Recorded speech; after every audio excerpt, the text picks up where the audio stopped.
दुर्गापुर त्रिनाथ आश्रम के पीठाधीश्वर महंत श्री रंजीतानंद गिरिजी महाराज को हाल ही में जूना अखाड़े के राष्ट्रीय सचिव के रूप में मनोनीत किया गया है, जो बंगाल और भारत के लिए गर्व की बात है, क्योंकि यह पहली बार है जब किसी बंगाली संत को इस पद के लिए नियोजित किया गया है।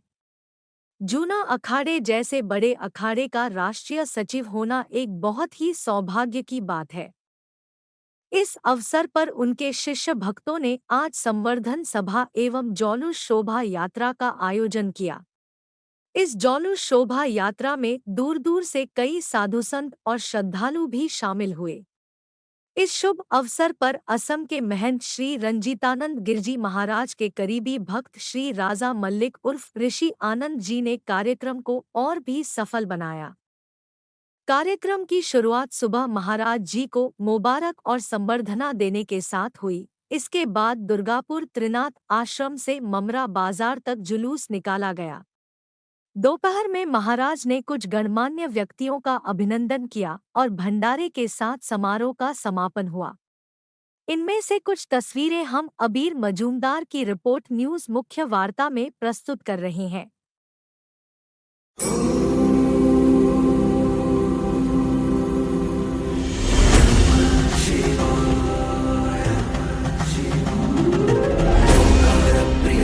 विभूषण ह्रीकार प्रिय ईश शिवा सलालित अंतकनाशन गौरी समेत गिरीश शिवा बरवास चिदंबर नायक तुम गुरु नारद सेव्य शिवा आहार प्रिय अष्टदिगेश्वर योगी हृदय प्रिय वास शिवा।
ये ऐसा है कि जूना अखाड़ा में अलग अलग श्रेणियों में पदाधिकारी होते हैं।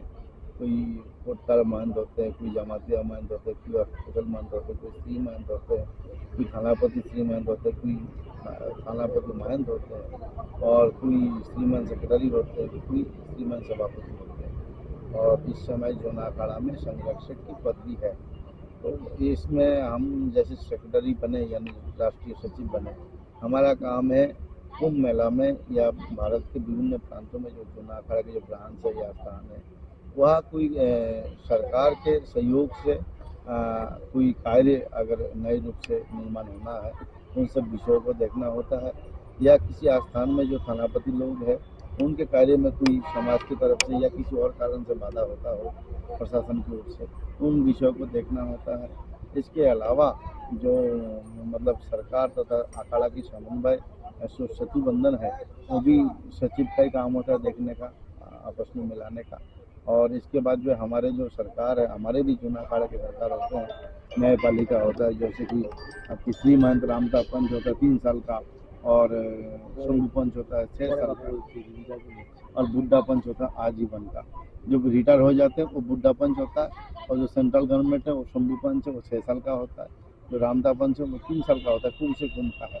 तो वैसे कुंभ मेला में हम लोगों का विशेष ड्यूटी रहता है, जहाँ जहाँ भी कुंभ हरिद्वार में हो, उज्जैन में हो, प्रयागराज में हो, चाहे नासिक में हो, जहाँ कुंभ का मेला होता है, जैसे 3 महीना पहले से हम लोगों का ड्यूटी लग होता है कि जमीन बंटवारा होगा, जमीन देगा, सरकार से लेना है, सरकार देगा, किस मड़ी को, किस परिवार को, किस संप्रदाय को, किस परंपरा को कितने जमीन है, वो हमारे बड़े जो तय करते हैं, बड़े अधिकारी हमारे ऊपर भी सभापति होते हैं या संरक्षक होते हैं, वो जो तय करते हैं हमें दिशा निर्देश देते हैं, उसके अनुसार हम लोग चलते हैं। और हमारा काम ये रहता है कि आए हुए जो महात्मा है उनको जमीन देना, उनकी लाइट बिजली रूट का व्यवस्था करना, उनकी जो भी दिक्कत आती हो या दूर से, सबको कुंभ के बारे में नहीं मालूम है, प्रशासन का हर अधिकारी को नहीं जानते हैं, सरकार के विषयों के या योजनाओं के बारे में जानकारी नहीं है, तो वो जो हम सब पहले से ही आकर के जानकारी लेकर के बैठे हैं, हम हमारे साधुओं को फायदा पहुँचाते हैं, ताकि साधुओं को किसी प्रकार का कष्ट ना हो, दिक्कत ना हो,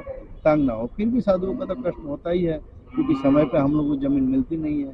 समय से पहले साधु संत आ जाते हैं मेला करने के लिए, तपस्या करने के लिए। तो हम लोग यही प्रयास करते हैं कि जितने जल्द से जल्द हो सके और जितने अधिक से अधिक हो सके, जितने कम से कम हो सके साधुओं का कष्ट हो, अधिक से अधिक अच्छा हो, और सरकार और संतों के बीच में एक बढ़िया तालमेल रहे, और इसका संदेश समाज तक रहे और हर प्राणी तक, हर घर तक यही पहुँचे कि संत समाज सबका गुरु है, और गुरुजन जो मार्ग दिखाते वो साधारण सामान्य व्यक्ति नहीं, सरकार भी इसको फॉलो करती। राष्ट्रीय सचिव बनने के बाद युवा समाज को आप कौन सा संदेश देना चाहते हो? युवा हमारे देश का पीढ़ी और भविष्य है, और इसलिए युवा ही भारत है। हम तो कहेंगे कि भारत सबका है और भारत में सब कोई है, लेकिन युवा ही भारत है, भारत युवा है। इसलिए युवा को यही संदेश देंगे, स्वामी विवेकानंद से लेकर के जितने भी हमारे तपस्वी थे, ये जगत गुरु आदि शंकराचार्य भी, वो भी युवक के रूप में थे। कम उम्र में बाल्यकाल से, कोई 7 बरस से, कोई 5 बरस उम्र से आए हैं, और बाद में 29 साल, 32 साल, 39 साल उम्र में चले गए इस जगत को छोड़ के। यानी युवा अवस्था में ही वो सारे कार्य, शंकराचार्य ने दिग्विजय यात्रा किया, सनातन धर्म का पुनर्स्थापन किया, 4 मठ का स्थापन किया, चारों दिशाओं में इन्होंने भ्रमण किया, पैदल भ्रमण किया, और हर जगह धर्म प्रचार किया, बुद्धिस्टों से, मुगलों से, विधर्मियों से लड़ाई किया, और सनातन धर्म का प्रचार प्रसार किया। इसी प्रकार विवेकानंद जी ने भी भारत से विदेश में अमेरिका शिकागो में जाकर के भी धर्म का प्रचार किया, और ये ज्ञान दिया और दिशा दिखाया। तो यह हमारे साधु संत गुरुजन ऋषि मुनि जो होते हैं, ये युवा को यही दिखाना चाहते हैं कि आप में बहुत यथाशक्ति है, यथार्थ समर्थ है, आप चाहे कुछ भी कर सकते। जैसे आज की समय में विज्ञान हमारे भारत के चंद्रयान में पहुंच गए, चंद्रयान 3 वहाँ हो गया, वहाँ सफल लैंडिंग हो गया, और शिवलोक का निर्माण हो गया। इस प्रकार युवा चाहे तो कुछ भी कर सकता है। इसी प्रकार जब हमको भी इस जूना अखाड़ा में पद दिया गया, तो युवा के कारण ही दिया गया कि हम युवा शांत है और हम दौड़ झाप कर पाएंगे, अच्छे कार्य कर पाएंगे, अच्छे नियत और नीति और विचार के साथ में हम आगे बढ़ेंगे, और आगे के लिए, अखाड़ा के लिए, संस्था के लिए फायदा रहेगा। इसी प्रकार जो युवा है वो अपने घर के लिए भी भला है, अपने देश के लिए भी भला है, अपने राज्य के लिए भी भला है, अपने जिला के लिए भी भला है। तो युवा हमेशा आगे बढ़ करके धर्म में भी आए और भाग ले, यही हम चाहते हैं। क्योंकि धर्म में अगर रुचि रहेगा, धर्म में अगर वो आगे बढ़ेगा तो उसकी भविष्य नष्ट नहीं होगा, उज्जवल भविष्य होगा। और वो जो चाहेगा, जैसा चाहेगा अपनी जीवन और जिंदगी, ऐसा ही उसको अनुभव और प्राप्त होगा।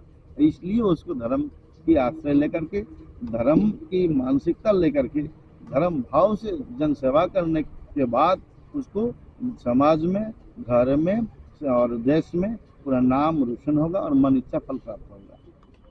आज के सत्य अति आनंद विषय যে পরম পূজ্য গুরু মহারাজজি জুনা আখড়ার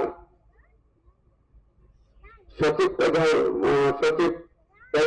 পরিণত হয়েছে এবং গুরু মহারাজজি এই ভক্তের জন্য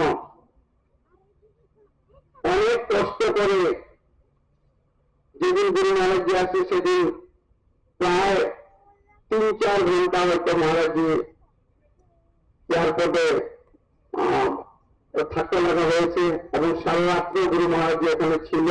তারপরের দিন ওখানে সুখানন্দ মহারাজজি আশ্রমে বিশেষ প্রোগ্রাম ছিল।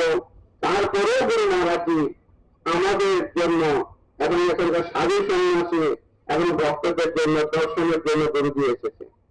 সত্যি গুরু ভক্তি, এখানে কোন এমন ভক্ত ছিল যার এমন করুণ প্রার্থনা ছিল আমি তার জানি না। গুরু মহারাজজি আসার একদিন আগ পর্যন্ত বলেছে যে দুর্গাপুরতে যাওয়া যাবে না, আমি ওখান থেকে রিটার্ন করবো, সেটা নারায়ণবাবু বললো। তাই ভক্তের ভগবান গুরু মহারাজজি হলেন, ভক্তের ভগবান। আমরা যদি সত্যি ভাবে গুরু মহারাজজিকে প্রার্থনা করি তাহলে গুরু মহারাজজি ঠিক শুনেন এবং আমাদেরকে সাড়াও দেন।